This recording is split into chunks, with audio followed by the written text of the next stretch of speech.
Good morning family, मेरा नाम विजय है और आपका बहुत बहुत स्वागत है हमारे यूट्यूब चैनल पे we are study with target. आज का टॉपिक है स्टैटिक जीके। स्टैटिक जीके के अंदर हम डे 9 पे काम कर रहे हैं। डे 8 तक ऑलरेडी मैं अपने यूट्यूब चैनल पे डाल चुका हूँ, आप वहाँ जाके चेक कर सकते हैं।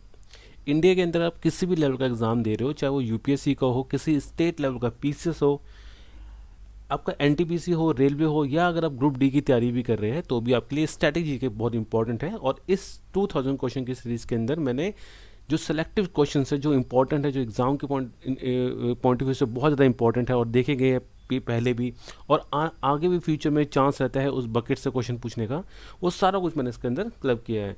इसमें आपको हिस्ट्री, ज्योग्राफी, पॉलिटी, ठीक है, आपको सारी चीज़ें इसके अंदर मिल जाएगी। तो चलिए शुरू करते हैं फटाफट। पहला क्वेश्चन है आज का कि भारत के किस राज्य में हम्पी अवशेष स्थित है। तो जो हम्पी है वो भारत के किस राज्य में, बेसिकली क्वेश्चन पूछा जाता है कि जो हम्पी है, जो हम्पी एक जगह का नाम है, वो भारत के किस राज्य में है। तो कहाँ पे हम्पी? कर्नाटक में है। कहाँ पे? कर्नाटक में। और एक क्वेश्चन और बनता है कि अगर 50 रुपए के नोट के ऊपर किसका चित्र होता है, तो 50 रुपए के नोट के ऊपर हम्पी का चित्र होता है, जो कहाँ पे है? कर्नाटक में है।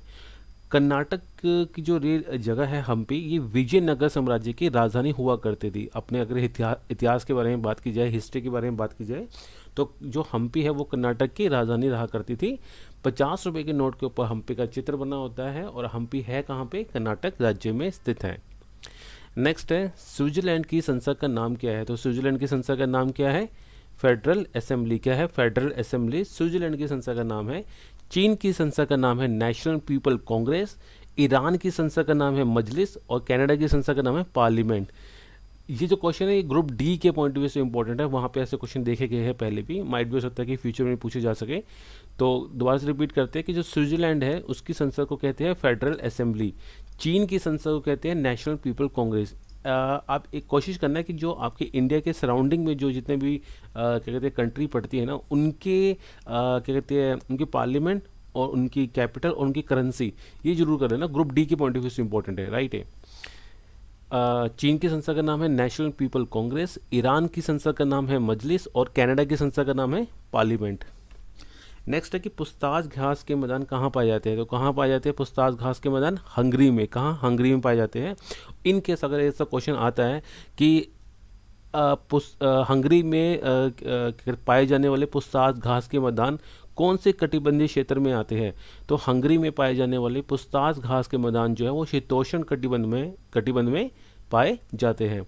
अब अगर क्वेश्चन आता है कि पेरियास घास के मैदान कहाँ पाए जाते हैं, तो पेरियास घास के मैदान पाए जाते हैं कि उत्तरी अमेरिका में, नॉर्थ अमेरिका में, और ये भी शीतोष्ण कटिबंधीय का पार्ट है। डाउन्स जो घास घास के मैदान है वो कहाँ पाए जाते हैं? वो पाए जाते हैं ऑस्ट्रेलिया में, ठीक है। और ये भी कहाँ, कौन सा क्या है? कटिबंधीय, ये भी शीतोष्ण कटिबंधीय का पार्ट है। दोबारा रिपीट करते हैं। अगर क्वेश्चन आएगा कि पुस्ताज घास के मैदान, तो वो हंगरी के अंदर है, शीतोष्ण कटिबंध का पार्ट है। अगर क्वेश्चन आता है कि पेरियास घास के मैदान, तो वो भी उत्तरी अमेरिका में है, नॉर्थ अमेरिका में, और शीतोष्ण कटिबंधीय का पार्ट है। क्वेश्चन अगर आता है कि डाउन्स घास के मैदान कहाँ पे है, तो वो ऑस्ट्रेलिया में है डाउन्स, और कौन से कटिबंधीय का पार्ट है? शीतोष्ण कटिबंधीय का पार्ट है। नेक्स्ट है कि पुराणों में सबसे प्राचीन पुराण किसे माना जाता है। तो क्वेश्चन यहाँ पूछ रहा है कि जो पुराण है उसमें सबसे पहला या सबसे प्राचीन पुराण कौन सा होगा, तो ब्रह्म पुराण जो है उसको पुराणों के अंदर सबसे प्राचीन माना गया है। नेक्स्ट है कि साप्ताहिक कॉमन बिल और दैनिक न्यू इंडिया किसकी रचना है। ये दोनों बहुत इंपॉर्टेंट है, दो रचनाएं हैं। साप्ताहिक कॉमन बिल और दैनिक न्यू इंडिया किसकी रचना है? ये रचना है एनी बेसेंट की। किसकी रचना है? एनी बेसेंट की रचना है साप्ताहिक कॉमन बिल और दैनिक न्यू इंडिया। क्वेश्चन अगर इनकेस बनता है कि भारतीय राष्ट्रीय कांग्रेस की प्रथम महिला अध्यक्ष कौन थी, तो भारतीय राष्ट्रीय कांग्रेस की प्रथम महिला अध्यक्ष एनी बेसेंट थी। क्वेश्चन अगर आता है कि भारतीय राष्ट्रीय कांग्रेस की प्रथम भारतीय महिला अध्यक्ष कौन थी, तो कौन थी? सरोजिनी नायडू थी। और सरोजिनी नायडू जो थी वो भारत की पहली क्या थी? गवर्नर भी थी, ठीक है। स्टेट की जो गवर्नर होती है वो भी थी। और कौन से स्टेट में थी? यूपी में थी। नेक्स्ट है, राष्ट्रपति को पद की शपथ कौन दिलाता है। तो अगर राष्ट्रपति चुना जाता है तो उसको जो पद, उस पद के लिए, राष्ट्रपति की पद के लिए शपथ किसके द्वारा दिलाई जाती है, तो किसके द्वारा दिलाई जाती होगी? सर्वोच्च न्यायालय के मुख्य न्यायाधीश द्वारा। किसके द्वारा? सुप्रीम कोर्ट का जो मेन जो जज होगा उसके द्वारा दिलाई जाती है राष्ट्रपति को पद की शपथ। नेक्स्ट है कि पश्चिम तट को क्या कहा जाता है। तो भारत का जो पश्चिमी वाला तट है उसे क्या कहते हैं, उसे कहते हैं मालाबार घाट। क्या कहते हैं, मालाबार घाट कहा जाता है पश्चिमी तट को। नेक्स्ट है कि उदासीन विल्ले का पीएच मान कितना होता है। तो उदासीन जो विल्ले होता है उसका पीएच मान कितना होता है, 7 होता है। और मैंने बताया था एक दिन आपको कि जो 7 होता है वो न्यूट्रल में आता है, ठीक है। इसलिए उदासीन विल्ले का मान क्या होगा, 7 होगा। जितना ये कम होता जाएगा उतना क्या होगा, ये अमल्य होता जाएगा। जितना ये ज़्यादा होता जाएगा 7 से, उतना क्या होता है, शार्य होता जाएगा। तो कोई भी चीज़ का अगर मान लो इन केस अगर आपको कोई क्वेश्चन आता है, कोई भी क्वेश्चन आता है और आपको लगता है कि उसमें अम्ल की मात्रा ज़्यादा होती है, ठीक है, एसिड ज़्यादा होता है, तो वो क्या होगा, 7 से कम होगा। और अगर वो क्षारीय होगा तो क्या होगा, 7 से ज़्यादा होगा। और अगर वो उदासीन विल्ले होगा तो कितना होगा, 7 होगा। नेक्स्ट है कि आगा खां कप किस खेल से संबंधित है। तो कौन से खेल से संबंधित है आगा खां कप, हॉकी से। कौन से खेल से, हॉकी से। मेरे एक यूट्यूब चैनल पे एक प्लेलिस्ट है जिसमें मैंने इंपॉर्टेंट टॉपिक्स करके डाल रखा है। बहुत सारे कुछ टॉपिक्स ऐसे होते हैं जहाँ से पीसेस में के बारे में तो नहीं बोलूँगा, मगर हाँ डेफिनेटली ग्रुप डी के बारे में वहाँ से क्वेश्चन बनते हैं। कई बार ऐसा भी देखा गया है कि पीसेस के अंदर भी क्वेश्चन आते हैं। इस टाइप के क्वेश्चन हमें लगता है कि यार ये बड़ा इजी सा क्वेश्चन है, नहीं आएगा, मगर क्वेश्चन पीसेस लेवल के अंदर भी देखे गए हैं जो कि इस टाइप के बहुत छोटे छोटे टॉपिक में से निकाले गए हैं।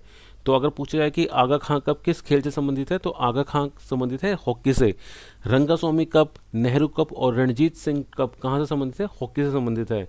दोबारा भी करते हैं, अगर क्वेश्चन आपको आता है इन केस कि आगा खां कप किस खेल से संबंधित है, तो हॉकी से संबंधित है। रंगास्वामी कप भी हॉकी से संबंधित है, नेहरू कप भी हॉकी से संबंधित है, और रणजीत सिंह कप जो है वो भी हॉकी से संबंधित है। नेक्स्ट है कि वायुयान का आविष्कार किसके द्वारा किया गया था। तो किसके द्वारा किया गया था वायुयान का आविष्कार, यानी कि हवाई जहाज का आविष्कार। तो हवाई जहाज का आविष्कार किया गया था राइट ब्रदर के द्वारा। किसके द्वारा, राइट ब्रदर के द्वारा किया गया था हवाई जहाज का आविष्कार। टेलीफोन का आविष्कार किया गया था एलजी बेल के द्वारा। और पेंसिलिन का आविष्कार किया गया था अलेक्जेंडर फ्लेमिंग के द्वारा। अगर इन केस क्वेश्चन आता है कि लघु गणक सारणी का आविष्कार किसके द्वारा किया गया है, तो लघु गणक सारणी का आविष्कार किया गया है जॉन नेपियर के द्वारा। किसके द्वारा, जॉन नेपियर के द्वारा किया गया है लघु गणक सारणी का आविष्कार। आविष्कार वाले क्वेश्चन जो है वो भी ग्रुप डी के पॉइंट ऑफ व्यू से ज़्यादा इंपॉर्टेंट है, उसमें पूछे जाते हैं। पीसेस में आ सकता है मगर पीसे के लिए इतना ज़्यादा इंपॉर्टेंट नहीं है, मगर डेफिनेटली ग्रुप डी के अंदर इस टाइप के क्वेश्चन देखे गए हैं। तो हवाई जहाज का आविष्कार किया गया है राइट ब्रदर के द्वारा।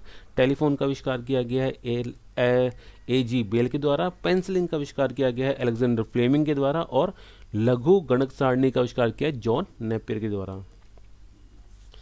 नेक्स्ट है कि मलेशिया की संसद का नाम क्या है। तो मलेशिया की संसद का क्या नाम है, दीवान निगारा। क्या है, दीवान निगारा मलेशिया की संसद का नाम है। उज्बेकिस्तान की संसद का नाम है ओइली मजलिस। और स्विट्जरलैंड की संसद का नाम है फेडरल असेंबली। ये फिर दोबारा बताता हूँ, ये भी जो क्वेश्चन है ये भी क्वेश्चन जो है वो ग्रुप डी के पॉइंट ऑफ व्यू से इंपॉर्टेंट है। इन केस हो सकता है कि ये पीसेस में पूछा जाए, ठीक है। तो मलेशिया की संसद का नाम क्या है, मलेशिया की संसद का नाम है दीवान निगारा। मलेशिया की संसद का नाम दीवान निगारा। उज्बेकिस्तान की संसद का नाम है ओइली मजलिस। क्या है, ओइली मजलिस है उज्बेकिस्तान की संसद का नाम। और स्विट्जरलैंड की संसद का नाम है फेडरल असेंबली। नेक्स्ट क्वेश्चन यहाँ पे कह रहा है कि पानीपत की पहली लड़ाई में बाबर के विरुद्ध कौन लड़ा था। तो ये तो हम सब जानते हैं कि कौन लड़ा था, इब्राहिम लोदी। जो पानीपत की पहली लड़ाई हुई थी वो बाबर और इब्राहिम लोदी के बीच में हुई थी 1526 में। एक क्वेश्चन और दिमाग में आ गया इससे कि अगर इन केस अगर क्वेश्चन आता है ये कि युद्ध क्षेत्र में मरने वाला पहला शासक कौन था, तो युद्ध क्षेत्र के अंदर मरने वाला पहला शासक कौन था, इब्राहिम लोदी ही था, जो युद्ध क्षेत्र के अंदर कहते हैं मतलब शहीद लगा लो, शहीद तो अलग चीज़ होगी, मगर युद्ध क्षेत्र के अंदर ये क्या था, इसको मार दिया गया था बाबर के द्वारा। कब मारा गया था, 1526 में मारा गया था। इब्राहिम लोदी का मकबरा कहाँ पे, वो भी पानीपत में ही स्थित है। और इन केस अगर ये क्वेश्चन, ये भी मेरे दिमाग में क्वेश्चन आ गया, ये भी बता देता हूँ। इन केस अगर क्वेश्चन आता है कि बाबर ने पानीपत की पहली लड़ाई को लड़ने के बाद या जीतने के बाद क्या बनाया था, तो उसने काबुली बाग बनाया था। क्या बनाया था, काबुली बाग। कहाँ पे स्थित है, पानीपत में ही स्थित है। पानीपत कहाँ पे है, हरियाणा का पार्ट है। नेक्स्ट है नारायणपुर बांध किस नदी पर स्थित है। तो नारायणपुर बांध कहाँ पे है, नारायणपुर बांध है कृष्णा नदी पे। कहाँ पे, कृष्णा नदी पे है। और है कहाँ पे, कर्नाटक में, ठीक है। नारायणपुर बांध कृष्णा नदी पे है, कर्नाटक में स्थित है। कुछ और बांध भी करते हैं। कृष्णा राजा सागर बांध कावेरी नदी पे है। शिव समुद्रम बांध इंपॉर्टेंट है, शिव समुद्रम बांध कहाँ पे, कावेरी में है सारे कर्नाटक, वहाँ पे कर्नाटका में है। अलमाटी बांध कृष्णा नदी पे है और तुंगभद्रा बांध तुंगभद्रा नदी पर ही स्थित है। दोबारा से रिपीट करते हैं, थोड़ा सा कंफ्यूजन रहता है, समझ नहीं आती, मगर एक दो बार इसको पढ़ोगे तो आपको समझ आएगा कि नारायणपुर बांध कहाँ पे है। नारायणपुर बांध है कृष्णा नदी पर। नारायणपुर बांध कौन सी नदी पे है? कृष्णा नदी पे है। कृष्णा राजा सागर बांध कहाँ पे? कावेरी नदी पे। कृष्णा राजा सागर बांध कावेरी नदी पे है। कृष्णा राजा सागर बांध कृष्णा नदी पे नहीं है। कृष्णा राजा सागर बांध कहाँ पे? कावेरी नदी पे है। ऑप्शन में कृष्णा नदी जरूर दिया होगा। इस अगर ये क्वेश्चन इनकेस आता है कि कृष्णा राजा सागर बांध किस नदी पे है, तो वहाँ पे कृष्णा नदी दी होगी, मगर उसको टिक नहीं करना है। कहाँ पे है? कावेरी नदी पे है। शिव, या फिर ऐसे लगा लो कि शिव समुद्रम बांध और कृष्णा राजा सागर बांध दोनों के दोनों कावेरी पे है। शिव समुद्रम बांध और कृष्णा राजा सागर बांध दोनों दोनों कावेरी पे है। नारायणपुर बांध और अलमाटी बांध कहाँ पे है? आपका कृष्णा नदी पे। नारायणपुर बांध और अलमाटी बांध कहाँ पे है? कृष्णा नदी पे। अलमाटी मतलब श्री कृष्ण जी क्या खाते थे? माटी खाते थे। तो किससे संबंधित है? कृष्णा नदी से संबंधित है। नारायणपुर बांध मतलब नारायण कौन? भगवान विष्णु। और किससे संबंधित है? श्री कृष्ण से संबंधित है। तो नारायणपुर बांध कृष्णा नदी, अलमाटी बांध कृष्णा नदी, कृष्णा राजा सागर बांध और शिव समुद्रम बांध कावेरी नदी, और तुंगभद्रा बांध कहाँ पे? तुंगभद्रा नदी पे स्थित है। और ये सारे सारे बांध कहाँ स्थित है? ये नारायणपुर बांध, कृष्णा राजा सागर बांध, शिव समुद्रम बांध, अलमाटी बांध और तुंगभद्रा बांध, ये सारे सारे कर्नाटका में स्थित है। नेक्स्ट है नीति दर्रा भारत के किस राज्य में स्थित है? तो नीति दर्रा कहाँ है? उत्तराखंड में। कहाँ है नीति दर्रा? उत्तराखंड में स्थित है नीति दर्रा। नेक्स्ट है कि बाबा रामदेव के गुरु कौन है? तो बाबा रामदेव के गुरु कौन है? बाबा रामदेव के गुरु है आचार्य बलदेव। ये क्वेश्चन ग्रुप डी के अंदर पूछा गया था लास्ट टाइम कि बाबा रामदेव के गुरु कौन है, तो कौन है? आचार्य बलदेव उनके गुरु हैं। और इनके अगर क्वेश्चन आता है कि बाबा रामदेव से किनका जन्म कब हुआ था, तो ये ध्यान रखना कि जब सुशासन दिवस होता है, जब अटल बिहारी वाजपेयी जी का जो जन्म होता है, उसी दिन ही यानी कि 25 दिसंबर को ही बाबा रामदेव जी का जन्म हुआ था। और ये संबंध कहाँ से रखते हैं? ये हरियाणा से संबंध रखते हैं। नेक्स्ट है किसे भारतीय सिविल सेवा का जनक माना जाता है? तो भारतीय सिविल सेवा है, इसके जनक किसे माना जाता है? कर्नल वॉलिस को। किसे माना जाता है? कर्नल वॉलिस को माना जाता है भारतीय सिविल सेवा का जनक। एक छोटी सी बात कहनी है जो कि पढ़ाई से रिलेटेड नहीं है मगर समझ से रिलेटेड है। बहुत सारी बुक्स में देखा गया है और बहुत सारे लोगों के मतलब कि मुंह में मैंने देखा है कि उनके ना मुंह पे वो चीज़ चढ़ी हुई है कि हमेशा जब भी किसी वाइसराय के बारे में बात की जाती है, जनरल के बारे में बात की जाती है, वो लॉर्ड वर्ड यूज़ करते थे, हम पहले यूज़ किया करते थे। राइट। देखिए समझने की कोशिश कीजिए, एजुकेशन का मतलब से ये नहीं होता कि आपको सिर्फ क्वेश्चन का आंसर आना चाहिए। एजुकेशन का मतलब होता है कि आपको सही और गलत की समझ आनी चाहिए। वो लॉर्ड जो वर्ड हम लगाया करते थे इनके आगे, वो उस टाइम पीरियड में लगाया करते थे जब हम इनके गुलाम हुआ करते थे। राइट। अब ऐसा कुछ नहीं है, मगर मानसिकता देखी गई है कि लोग जो है उसी चीज़ को फॉलो करते हैं और कई बुक्स में भी देखा गया है कि वो लोग बुक्स में भी कुछ छापते हैं। और सबसे मज़े की बात तो ये है कि जो पढ़ने वाला बच्चा है, जो कि एग्ज़ाम की तैयारी कर रहा है, जो कि गवर्नमेंट एग्जाम की तैयारी कर रहा है, अच्छी पोजीशन की तैयारी कर रहा है, वो भी बिना देखे उसको बिल्कुल रट्टाफिकेशन में उसको लोड करने वाले से पढ़ लेता है। आपको चीज़ें समझनी चाहिए, चीज़ें पढ़ने से पहले आपको समझना चाहिए कि आप क्या पढ़ रहे हैं, किसके बारे में पढ़ रहे हैं, कि इस चीज़ का मतलब क्या है। ठीक है। जो लॉर्ड वर्ड है वो इन लोगों के सामने अब लगाना जो है वो मेरे ख्याल से एक मूर्खता वाली बात होती है, क्योंकि अब वो सिचुएशन उस टाइम पे जब लगाया करते थे वो टाइम एक अलग टाइम था। उस समय भी हम लोगों को बहुत मजबूरी में लगाना पड़ता था। ठीक है। खुशी से तो कोई भी नहीं लगाता था, मगर अब का जो टाइम है वो टाइम नहीं है। अब हम बिल्कुल फ्रीडम में हैं और हमें ऐसा नहीं कि हमें लगाना कंपलसरी है। राइट। तो अब हमारे ऊपर है कि हमें लगाना नहीं लगाना, मगर क्योंकि ये चलन देखा गया है कि जो पीछे पुरानी चीज़ें चलती रहती है लोग उसको आंखें बंद करके ही फॉलो करते रहते हैं, तो वो चीज़ मत कीजिए। अगर आप पढ़ाई कर रहे हैं तो आप अपना सबसे पहले तो अपना माइंड खोलिए कि आप क्या पढ़ रहे हैं, क्या नहीं पढ़ रहे, किसके बारे में पढ़ रहे हैं, क्या सही भी पढ़ रहे हैं, क्या नहीं पढ़ रहे। ठीक है। समझ आपकी थोड़ी इंक्रीज होनी चाहिए, इंस्टेड ऑफ कि आपको क्वेश्चन का आंसर आना चाहिए। क्वेश्चन का आंसर तो फिर गूगल को भी आता है। राइट। तो गूगल में हमें क्या फ़र्क हुआ, तो आपको समझ होनी चाहिए चीज़ों की। राइट। तो चलिए आगे बढ़ते हैं। नेक्स्ट है कि मालगुडी डेज पुस्तक के लेखक कौन है? मालगुडी डेज हमने सीरियल देखा है सबने बचपन में। राइट। और ये इंपॉर्टेंट है, बहुत ज़्यादा इंपॉर्टेंट है। ये पीसेस के अंदर भी पूछा जा सकता है क्वेश्चन। ठीक है। कि मालगुडी डेज जो पुस्तक है उसके लेखक कौन है? तो कौन है? आर के नारायण। कौन है? आर के नारायण मालगुडी डेज के क्या है पुस्तक के लेखक है। अब ये क्वेश्चन यहाँ तो पढ़ने में बड़ा अच्छा लगता है कि हाँ यार मालगुडी डेज पुस्तक के लेखक कौन है? आर के नारायण। मगर जब एग्जाम में इसके ऑप्शंस आएंगे ना, तो ऐसे ऐसे ऑप्शन आएंगे हिल जाओगे देख के। नारायण तो लिखा ही होगा पीछे, मगर आगे आर के जगह और कई सारी चीज़ें लिखी होगी। वहाँ का विजन होती है। इसलिए जब भी पढ़ो ढंग से पढ़ना, अच्छे से समझ के पढ़ना कि आर के नारायण है। कौन है? आर के नारायण, जिन्होंने क्या लिखी थी? मालगुडी डेज लिखी थी। किसने लिखी थी मालगुडी डेज? आर के नारायण ने लिखी थी। ठीक है। स्पीड पोस्ट के बारे में बात है तो शोभा डे द्वारा लिखी गई है, और यामा जो है वो महादेवी वर्मा के द्वारा लिखी गई है। तीनों के तीनों बहुत ज़्यादा इंपॉर्टेंट है। मालगुडी डेज, आर के नारायण, स्पीड पोस्ट, शोभा डे, यामा महादेवी वर्मा। नेक्स्ट क्वेश्चन है कि सल्तनत काल में वरीद ए मुमालिक पद किसके लिए प्रयोग किया जाता था? तो एक शब्द होता था वरीद ए मुमालिक, ये किस टाइम पे यूज़ किया जाता था? ये सल्तनत काल के टाइम पे यूज़ किया जाता था। तो किसके लिए प्रयोग किया जाता था? ये जो शब्द था ये प्रयोग किया जाता था गुप्तचर विभाग का जो प्रमुख होता था उसको कहा जाता था वरीद ए मुमालिक।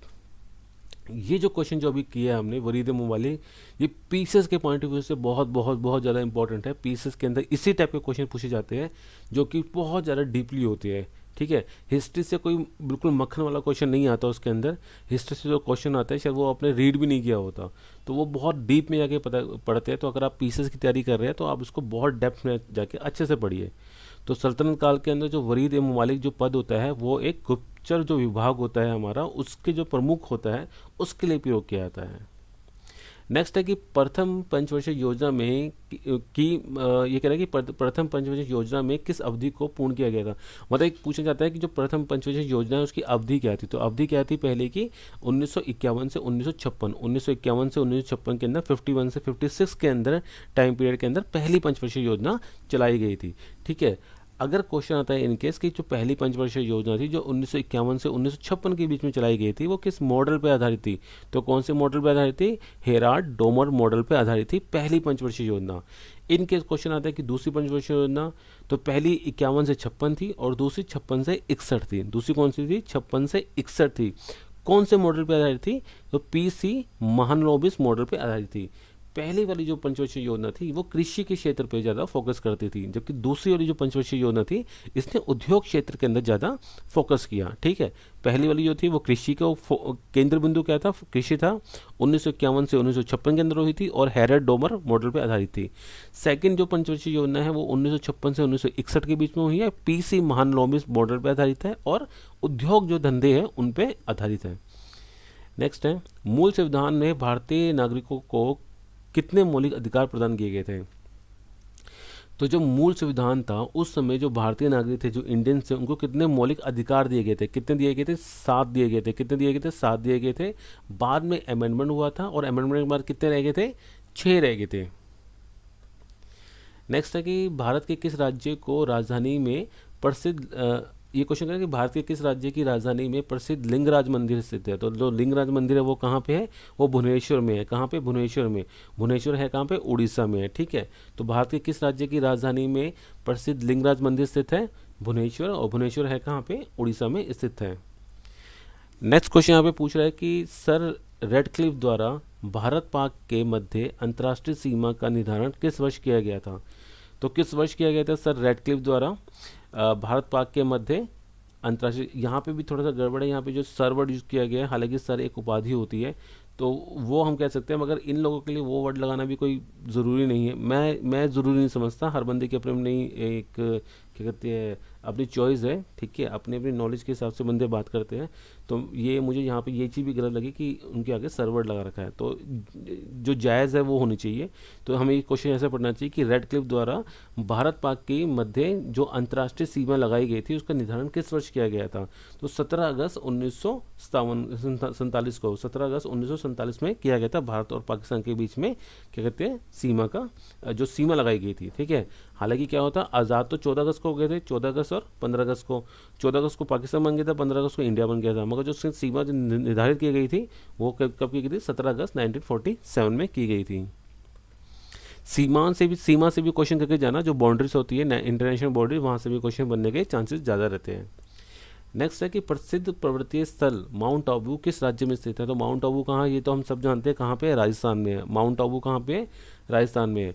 अगर पूछा जाए कि सबसे जो छोटा अभिलेख है, सबसे छोटा अभिलेख जो है अशोक द्वारा निर्मित सबसे छोटा अभिलेख कौन सा है? तो वो कौन सा है? भाबरू। कहाँ? कौन सा अभिलेख है? भाबरू अभिलेख है कहाँ पे? राजस्थान के अंदर है वो भी। अगर राजस्थान से कुछ और क्वेश्चन बनते हैं, अगर पिछोला झील पूछा जाए, अन्ना सागर झील पूछा जाए, राजसमंद्र झील पूछा जाए या सांभर झील पूछी जाए, तो ये सब कहाँ पे है? राजस्थान के अंदर स्थित है। दोबारा से करते हैं, अगर माउंट आबू के बारे में क्वेश्चन आएगा तो कहाँ पे है? राजस्थान में। माउंट आबू का क्वेश्चन आएगा कहाँ पे है? राजस्थान में। अगर आता है कि सबसे छोटा अभिलेख कौन सा है अशोक का, तो वो कौन सा है? भाबरू अभिलेख है। कहाँ पे? राजस्थान में है।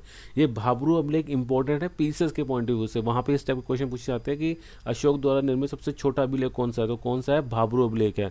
अगर क्वेश्चन आएगा कि पिछोला झील कहाँ पे है, तो कहाँ पे? राजस्थान में। अन्ना सागर झील, राम समंदर झील और सांबर झील कहाँ पे? राजस्थान में स्थित है। नेक्स्ट है कि कोल डैम परियोजना किस नदी पे बनाई गई है, तो कोल डैम परियोजना बनाई गई है सतलुज नदी पे। कौन सी नदी पे बनाई गई है कोल डैम परियोजना? सतलुज नदी पे बनाई गई है।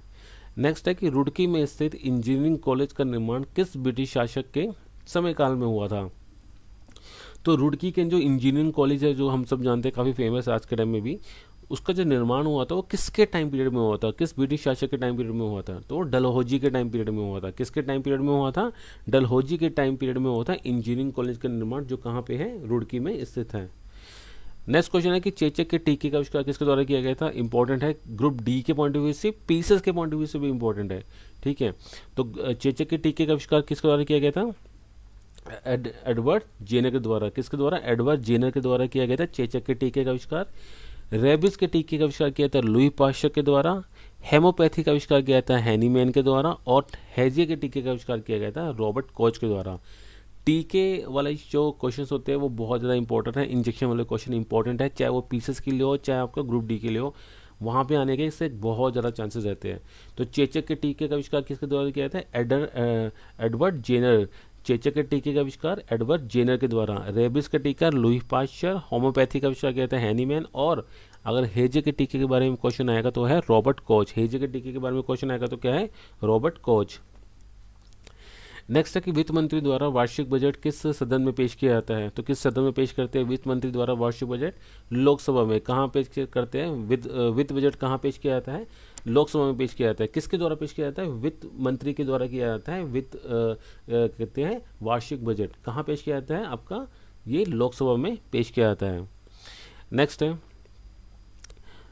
दुग्ध मेघला या आकाशगंगा को सबसे पहले किसने देखा था, तो किसने देखा था दुग्ध मेघला या आकाशगंगा को सबसे पहले? गैलीलियो ने देखा था। किसने देखा था? गैलीलियो द्वारा देखा गया था सबसे पहले आकाशगंगा, या जिसको हम क्या कहते हैं? दुग्ध मेघला। नेक्स्ट क्वेश्चन यहाँ पे कह रहा है कि राष्ट्रपति पर महाभियोग की प्रक्रिया किस देश के संविधान से ली गई है, तो इंपॉर्टेंट है काफ़ी कि राष्ट्रपति पे जो महाभियोग लगाया जाता है उसकी जो प्रक्रिया है वो किस देश के संविधान से ली गई है, तो कहाँ से ली गई है? संयुक्त राज्य अमेरिका से। तो यूएसए से ली गई है राष्ट्रपति पर महाभियोग की प्रक्रिया।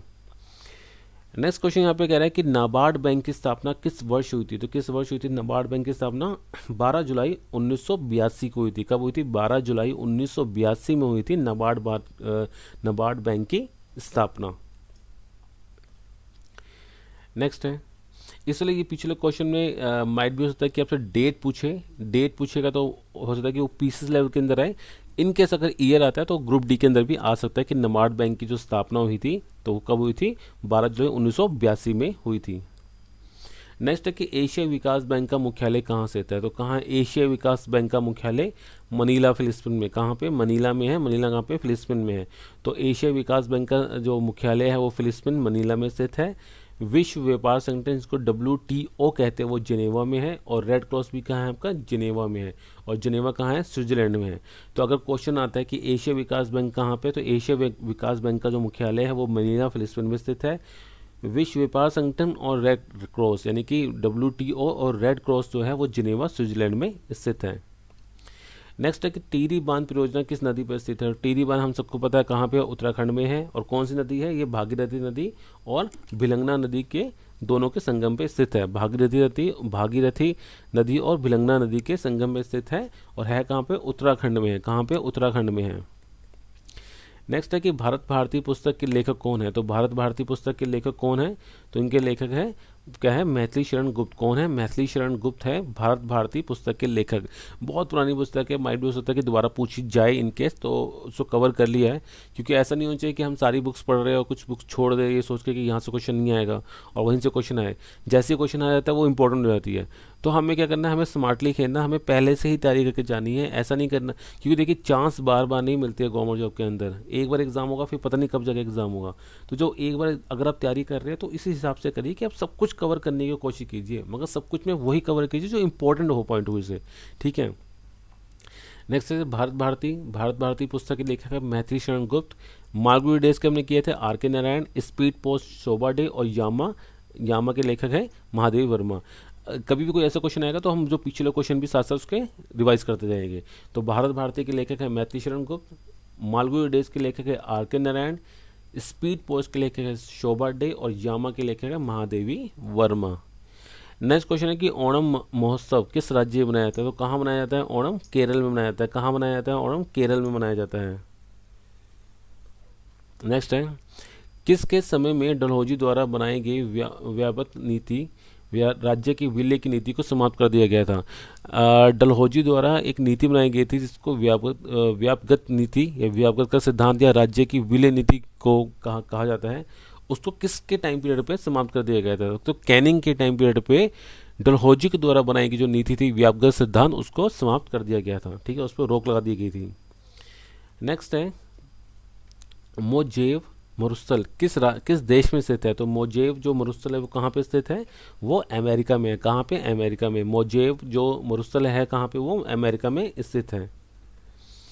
नेक्स्ट है यहाँ पे कि बौद्ध धर्म की गीता किस ग्रंथ को कहा जाता है? तो बौद्ध धर्म के अगर बारे में बात की जाए तो बौद्ध धर्म के अंदर जो गीता है वो किसको कहा जाता है? धम्मपद को। किससे कहते हैं? धम्मपद। जैसे हिंदू धर्म के अंदर गीता को जो स्थान है वो बौद्ध धर्म के अंदर किसका है? धम्मपद का है। नेक्स्ट क्वेश्चन यहाँ पे कह रहा है कि किस विटामिन को सौंदर्य विटामिन कहा जाता है? बड़ा इंपॉर्टेंट है ये, पीसेस के पॉइंट ऑफ व्यू से भी है मगर ग्रुप डी के पॉइंट ऑफ व्यू से तो इंपॉर्टेंट है। तो पीस के सौंदर्य विटामिन किसे कहा जाता है? विटामिन ई को कहा जाता है। किसको कहते हैं? विटामिन ई को कहा जाता है सौंदर्य विटामिन। विटामिन इनकी बहुत सारी चीज़ें होती है, कैप्सूल भी आते हैं विटामिन ई के, लोग यूज़ करते हैं। आप इसको बालों पर यूज़ कर सकते हैं, फेस पे यूज़ कर सकते हैं, तो काफ़ी इंपॉर्टेंट रहता है ये। अगर इनकेस एक और दिमाग में क्वेश्चन आ गया कि अगर इनकेस क्वेश्चन आता है कि किस विटामिन की कमी के कारण बांझपन का रोग होता है, तो विटामिन ई की कमी के कारण ही बांझपन का रोग होता है। नेक्स्ट क्वेश्चन यहाँ पे कह रहा है कि डिडवाना झील भारत के किस राज्य में स्थित है? तो डिडवाना कहाँ पे है? भारत के राजस्थान में ही है। कहाँ पे? राजस्थान में ही है डिडवाना झील। और कौन सी झील है? पिछोला झील, अन्ना सागर झील, राजसमुंद्र झील और सांबर झील कहाँ पे है? ये आपके राजस्थान में है। क्वेश्चन इनकेस आता है अगर केवला देव जो राष्ट्रीय उद्यान है कहाँ स्थित है? वो राजस्थान में ही है। और सबसे छोटा अभिलेख जो हमने किया था भावरू अभिलेख, वो भी कहाँ पे? राजस्थान में है। कभी भी कोई क्वेश्चन आएगा तो हम सारी चीज़ें निचोड़ने की कोशिश करेंगे, सारी चीज़ को रिवाइज करने की कोशिश करेंगे ताकि हमारे दिमाग के अंदर ये क्वेश्चन अच्छे से सेट हो जाए। तो डिडवाना झील कहाँ पे है? राजस्थान में है। पिछोला झील, अन्ना सागर झील, राजसमुंदर झील और सांबर झील कहाँ पे है? राजस्थान में है। केवला देव राष्ट्रीय उद्यान, केवला देव राष्ट्रीय उद्यान भी कहाँ पे आपका? राजस्थान में है। और सबसे छोटा अभिलेख जो है जिसे कहते हैं भाबरू अभिलेख, वो भी कहाँ पे आपका? राजस्थान में स्थित है। नेक्स्ट क्वेश्चन है कि तारीख यामनी और किताब उल यामनी किसकी रचना है? तो किसकी द्वारा रचित है? तारीख यामनी और किताब उल यामनी ये है उत्बी के द्वारा रचित है। किसके द्वारा? उत्बी के द्वारा रचित है तारीख यामनी और किताब उल यामनी। बहुत ज़्यादा इंपॉर्टेंट है पीसेस के पॉइंट ऑफ व्यू से। ठीक है, पीसेस में इस टाइप का क्वेश्चन ये आता है कि तारीख यामनी और किताब उल यामनी किसकी रचना है? तो किसकी रचना है? उत्बी की रचना है। इसमें है क्या बेसिकली? इसमें सुबुतकीन और महमूद गजनवी का इतिहास है। तो इन दोनों का, सुबुतकीन और जो महमूद गजनवी है, इनकी हिस्ट्री के बारे में, इनके बारे में बताया गया है तारीख यामनी या किताब उल यामनी के अंदर। रचना किसकी है? ये उत्बी की रचना है। नेक्स्ट है कि राज्य की विधानसभा की प्रथम महिला अध्यक्ष कौन है? ये मैंने क्वेश्चन के अंदर सारी जितने भी प्रथम महिलाएं हैं ऑलरेडी मैंने जो कहते हैं इंपॉर्टेंट टॉपिक्स है उसमें डाल रखा है ये, और इस वाली सीरीज के अंदर भी सबको क्या कहते हैं इंक्लूड किया गया है। माइट भी हो सकता है कि पीसेस में इस लेवल का क्वेश्चन ना पूछा जाए, मगर हाँ ग्रुप डी के अंदर इस टाइप के क्वेश्चन आ सकते हैं कि राज्य की विधानसभा की पहली महिला अध्यक्ष कौन थी? सो शन्नो देवी थी। कौन थी? शन्नो देवी राज्य की विधानसभा की पहली महिला अध्यक्ष थी। ज्ञानपीठ पुरस्कार प्राप्त करने वाली पहली महिला आशापूर्णा देवी। ये क्वेश्चन जो है ये पीछे से पूछा जा सकता है कि ज्ञानपीठ पुरस्कार प्राप्त करने वाली पहली महिला कौन थी। तो ज्ञानपीठ जो पुरस्कार है वो पहले किसे दिया गया था, पहली कौन सी महिला थी, आशापूर्णा देवी। पहली महिला गवर्नर उत्तर प्रदेश की हमने पहले भी डिस्कस किया था, कौन थी, सरोजिनी नायडू थी। और यही सरोजिनी नायडू जो थी वो भारतीय राष्ट्रीय कांग्रेस की पहली भारतीय अध्यक्ष भी थी। ठीक है, पहली भारतीय अध्यक्ष मतलब पहली भारतीय महिला अध्यक्ष। नेक्स्ट अगर बुकर पुरस्कार जीतने वाली, तो बुकर पुरस्कार जीतने वाली पहली महिला है अरुणति रॉय। और उच्च न्यायालय की मुख्य न्यायाधीश कौन थी, न्यायमूर्ति लीला सेठ। और सर्वोच्च न्यायालय के बारे में बात करें तो कौन थी, मीरा साई फातिमा बीबी। दोबारा रिपीट करते हैं, बहुत इंपॉर्टेंट है, कुछ इंपॉर्टेंट है पीसीएस के पॉइंट ऑफ व्यू से और कुछ इंपॉर्टेंट है आपके ग्रुप डी के पॉइंट ऑफ व्यू से। क्वेश्चन आ सकता है कि राज्य की विधानसभा की पहली महिला अध्यक्ष कौन थी, तो शन्नो देवी थी। कौन थी, शन्नो देवी थी राज्य की विधानसभा की पहली अध्यक्ष। ज्ञानपीठ पुरस्कार के बारे में बात की तो आशापूर्णा देवी है। ज्ञानपीठ पुरस्कार प्राप्त करने वाली पहली महिला आशापूर्णा देवी।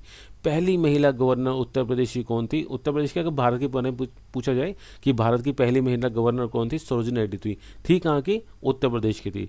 और पहली भारतीय महिला भारतीय राष्ट्रीय कांग्रेस की पहली भारतीय अध्यक्ष महिला, तो वो भी सरोजिनी नायडू ही थी। बुकर पुरस्कार प्राप्त करने वाली पहली महिला अरुणति रॉय। बुकर पुरस्कार प्राप्त करने वाली पहली महिला अरुणति रॉय, वो बहुत इंपॉर्टेंट है पीसीएस के पॉइंट ऑफ व्यू से।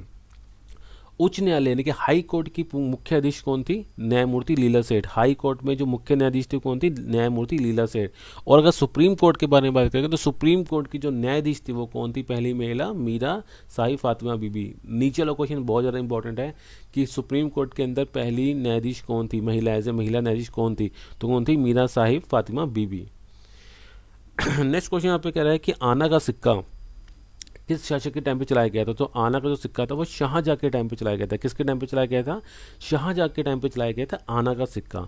और वास्तविक नाम क्या था शाहजहाँ का, वो था खुर्रम। ये क्वेश्चन बहुत इंपॉर्टेंट है, ये क्वेश्चन पूछा जा सकता है क्योंकि वास्तविक नाम से क्वेश्चन पहले भी देखेंगे हैं। तो शाहजहाँ का जो वास्तविक नाम था, रियल नेम था, वो क्या था, खुर्रम। और बाद में इनका नाम क्या रखा गया था, शाहजहाँ रखा गया था। आना का सिक्का भी शाहजहाँ के टाइम पे चलाया गया है। तख्त ताउज के बारे में बहुत चर्चा होती है, अगर आप हिस्ट्री के बारे में पढ़ते हैं तो तख्त ताउज किसके टाइम पीरियड में था, शाहजहाँ के टाइम पीरियड में था। किसके टाइम पीरियड में था, किसने बनवाया था, शाहजहाँ ने बनवाया था तख्त ए ताउज। ठीक है, नेक्स्ट है कि शुक्र ग्रह किस कारण से सौरमंडल का सबसे गर्म ग्रह है। तो बहुत अच्छा इंपॉर्टेंट क्वेश्चन है कि ये तो क्वेश्चन पहले भी आ चुका है कि सौरमंडल का सबसे गर्म ग्रह कौन सा है, आठों में से कौन सा है, शुक्र ग्रह। क्वेश्चन ये पूछ रहा है कि क्यों है ये। ठीक है, तो क्यों है, क्योंकि कार्बन डाइऑक्साइड और सल्फ्यूरिक एसिड के कारण शुक्र ग्रह के ऊपर, हालांकि जब आप देखोगे सीक्वेंस देखोगे तो बुध ग्रह पहले पड़ता है, मतलब सूरज के सबसे पास कौन सा ग्रह है, बुध ग्रह है, उसके बाद कौन सा, शुक्र ग्रह है। मगर गर्मी के बारे में बात की जाए, गर्म के बारे में बात की जाए तो शुक्र ग्रह जो है वो बुध ग्रह से भी गर्म है। इसका कारण यह है कि जो शुक्र ग्रह का जो इन्वायरमेंट है उसके आसपास की जो वायुमंडल टाइप की जो चीज़ है, वायुमंडल कह सकते हैं उसको, तो वो क्या है, वो गैसों से बना पड़ा है। और उस गैस में सबसे ज़्यादा गैस कौन सी है, कार्बन डाइऑक्साइड। और कार्बन डाइऑक्साइड के कारण ही वो जो ग्रह क्या है, ज़्यादा गर्म है। और क्या है उसमें, कार्बन डाइऑक्साइड और सल्फ्यूरिक एसिड है। क्या है, कार्बन डाइऑक्साइड और सल्फ्यूरिक एसिड है। शुक्र ग्रह के बारे में थोड़े क्वेश्चन आते हैं कि सौंदर्य का देवता किसे कहा जाता है, तो शुक्र ग्रह को ही कहा जाता है सौंदर्य का देवता। पृथ्वी की बहन भी कहा जाता है। अगर क्वेश्चन आता है कि पृथ्वी की बहन किस ग्रह को कहा जाता है, तो शुक्र ग्रह को कहा जाता है। सांझ का तारा, भोर का तारा भी किसे कहा जाता है, शुक्र ग्रह को ही कहा जाता है।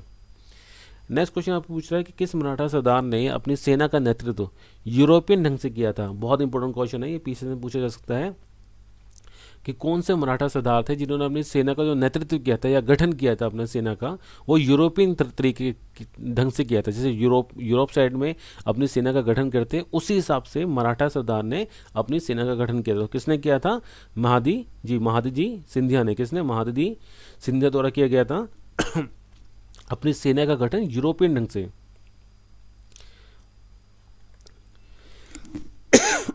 सॉरी। वंदे मातरम पुस्तक के लेखक कौन है, तो कौन है वंदे मातरम पुस्तक के लेखक, बंकिम चंद्र चटर्जी। कौन है, बंकिम चंद्र चटर्जी वंदे मातरम पुस्तक के लेखक हैं। पहली बार कब गाया गया था वंदे मातरम, 1896 में गाया गया था। कब गाया गया था, 1896 में गाया गया था, कलकत्ता के अधिवेशन में गाया गया था। किस उपन्यास से लिया गया है, आनंद मंच से लिया गया है। दोबारा रिपीट करते हैं, इंपॉर्टेंट है, यहाँ से क्वेश्चन बन जाता है। वंदे मातरम रचना है बंकिम चंद्र चटर्जी की, पहली बार गाया गया था 1896 में, कलकत्ता अधिवेशन में गाया गया था। और उपन्यास कौन सा जहाँ से वंदे मातरम लिया गया है, वो है आनंद मठ। नेक्स्ट है भारत की जलीय सीमा के पड़ोसी क्षेत्र का नाम क्या है। तो ये हम थोड़ा आइडिया भी लगा सकते हैं। जो जलीय क्षेत्र के सीमा है पाकिस्तान के साथ लगती है श्रीलंका, मालदीव, थाईलैंड, इंडोनेशिया, बांग्लादेश और म्यांमार। दोबारा रिपीट करते हैं, पाकिस्तान, श्रीलंका, मालदीव, थाईलैंड, इंडोनेशिया, बांग्लादेश और म्यांमार के साथ लगती है आपकी भारतीय जलीय सीमा। यहाँ बांग्लादेश से मेरे दिमाग में क्वेश्चन आया, वो हम शेयर कर लेते हैं। कल परसों हमने क्वेश्चन पढ़ा था कि भारत का कौन सा राज्य है जो बांग्लादेश से तीनों तरफ से घिरा हुआ है। तो भारत का त्रिपुरा जो राज्य है वो बांग्लादेश से तीन जगहों से घिरा हुआ है।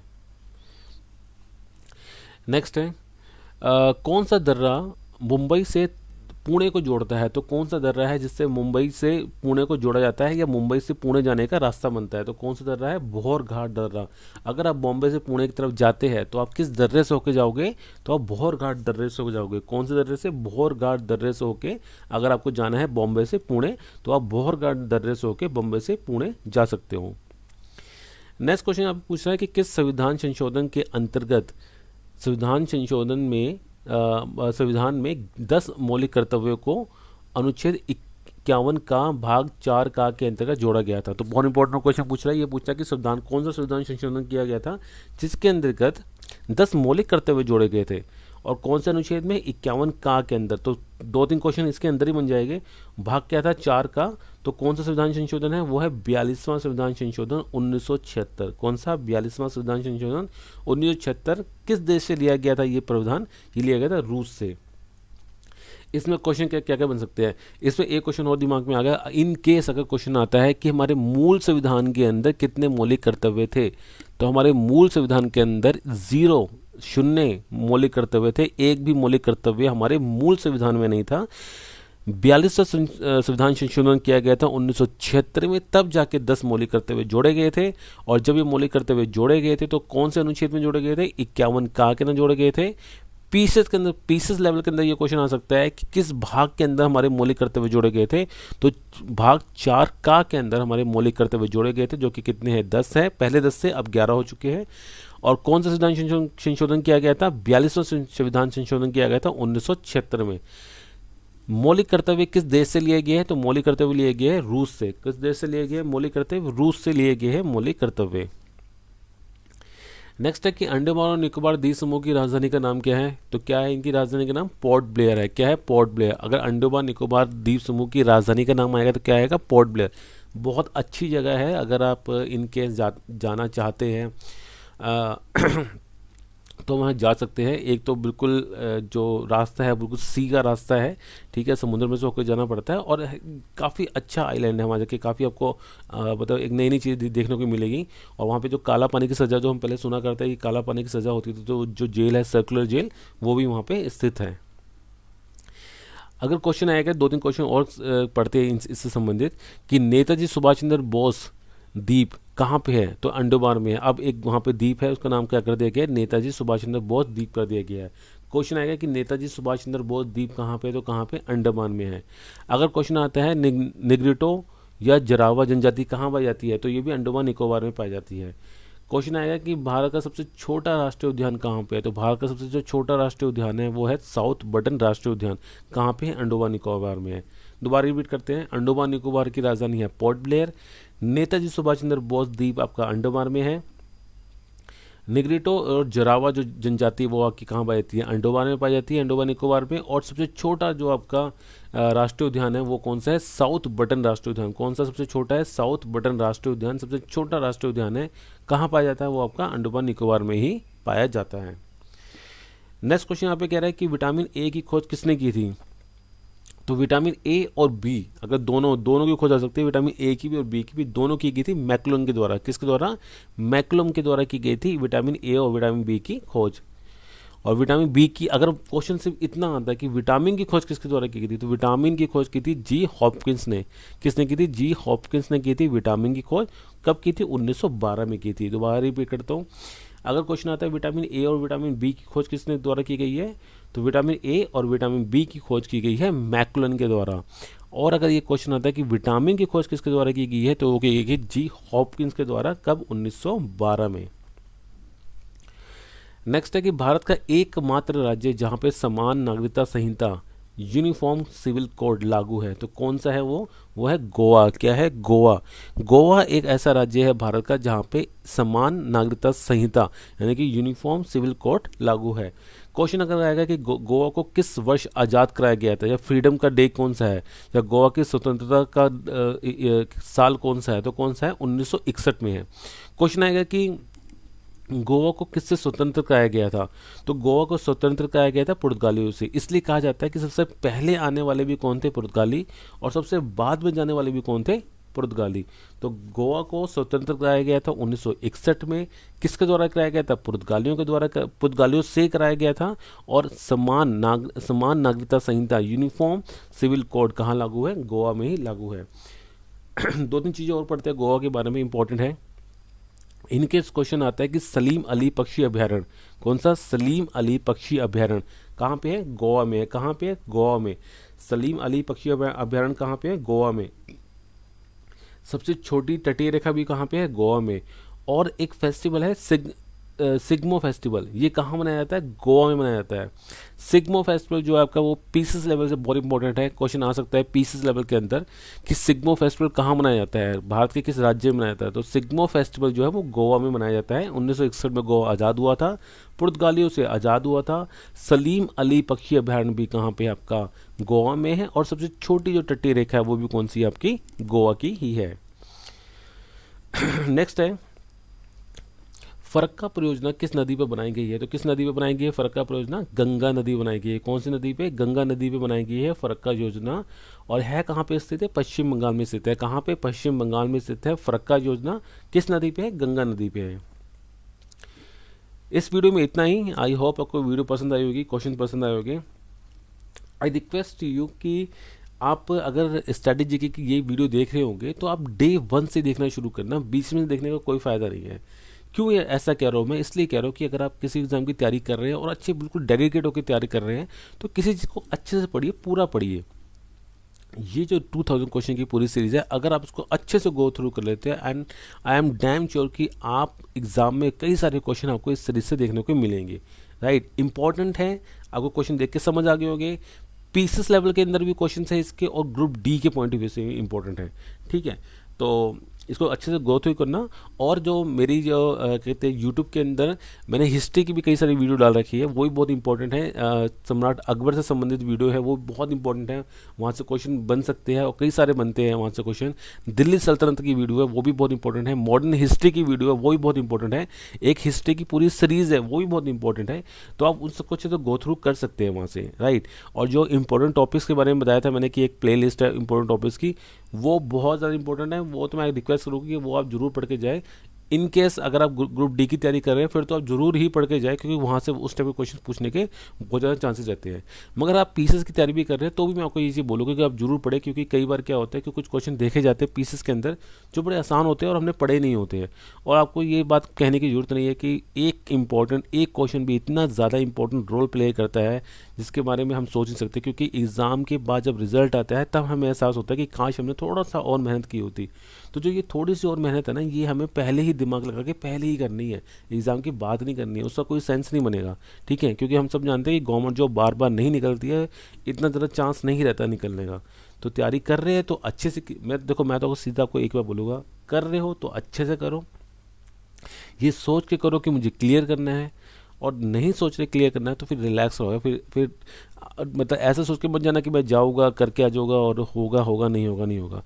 इन केस अगर आपकी बहुत अच्छी किस्मत हो तो बहुत अच्छी बात है, नहीं तो सिर्फ टाइम पास वाली बात होती है कि आप अपना टाइम ख़राब कर रहे हैं।